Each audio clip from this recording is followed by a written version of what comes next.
Hello everybody, my name is Christopher and welcome back to the Inferno Collection. In today's video, I'm going to be covering some of the additions and changes in version 1.1.0 of Station Alert. If you haven't seen any of my videos on Station Alert before, I'd highly suggest checking them out, links in the description. Version 1.1.0 added several new features. As always, you can find a full changelog on our documentation website. The update includes several additions to the HTTP API and exports which I won't be covering in this video, so if you're interested in that, be sure to check the docs. Today we will be taking a look at the following: the new exterior speakers, the addition of the message screen for call screens, the door renaming menu, and the door isolation menu. First up, the exterior speakers. Functionally, they are identical to their ceiling speaker counterparts, the primary difference being that the exterior speakers can be mounted to walls, whereas the ceiling speakers, as the name suggests, can only be placed on the ceiling. The intention is for these speakers to be placed outside, such as in the rear yards of fire stations. However, there is nothing stopping you from placing them inside, such as in a motor room. Like the ceiling speakers, they will play 3D audio which will be heard by players within a radius. As with all props in the script, if you don't like the model being used, you can swap it out for something else by updating the config. Next up on the list is the addition of the message screen for call screens. A quick refresher, call screens are TV screens that can be placed around a fire station. When idle, they will display a screensaver and optionally the current time in the time zone of your choice. When an alert comes through, the screens instantly update to display the details of the call, which doors are open, and how long since the alert was received.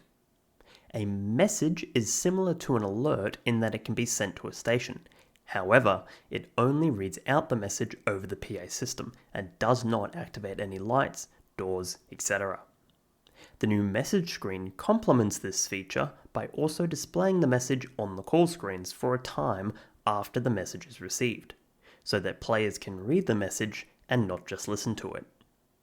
A reminder that call screens can be replaced with custom screens of your own creation, and Station Alert will pass on information such as station name, door states, etc.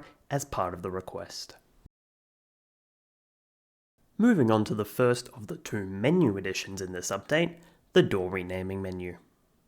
This menu allows for bay doors to be renamed in server on the fly. Once the server restarts, the names will revert back to their original states. This feature allows for players to update the door names as required so that other players and dispatchers know exactly what appliances are in what bays. For example, Bay 1 at Fire Station 1 may normally be a tower. However, if the tower was out of commission, a rescue might be placed there instead. Players are able to use the station computer to rename the door from Tower 1 to Rescue 1. Doing so would update the name of the door both in the in-game alert creation menu as well as in Sonoran CAD. The second of the two added menus is the door isolation menu. Doors are primarily opened one of two ways: manually via door controls or the buzzer, or automatically when an alert comes through. If a door is opened manually, it will remain open until closed.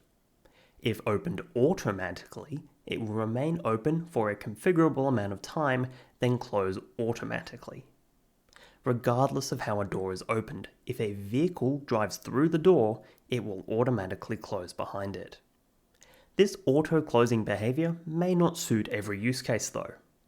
For example, if a door is opened for a truck so it can drive through from the bay area to the apron to be checked over at shift change, you may want the door to stay open behind it, so when the checks are finished, the truck can be reversed back into the bay. Or another example, if there is a specialty appliance, like a command vehicle, that does not have its own bay, and as such sits behind another truck, you might want to isolate that door before leaving so both vehicles can be driven out. Otherwise, the door will close behind the first truck, blocking the second vehicle inside. As a reminder, if the auto-closing feature of the doors is not suitable for your server at all, you can completely disable this functionality in the config.